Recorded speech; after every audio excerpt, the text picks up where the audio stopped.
এটা আমাদের একটা সম্মানের জায়গা। আমরা শিক্ষক, সম্মানের জায়গা আমরা চাই।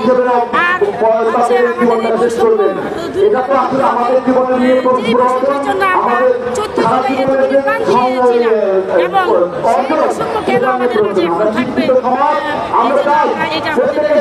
আপনারা কি ধরনের বৈষম্যের শিকার হচ্ছে? আমরা বৈষম্যের শিকার হচ্ছে, হচ্ছে আমরা দর্শক পেরেছি, ওনাদেরকে দর্শক দিব, আমাদেরকে দর্শক দিব। এটা হলো আমাদের এই বৈষম্য, এতটুকু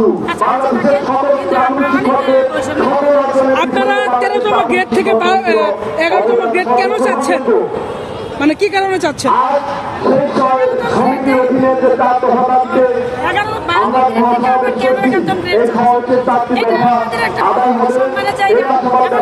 শিক্ষক যদি বলছে শিক্ষা দুর্বল হয়ে যাবে এবং শিক্ষক যদি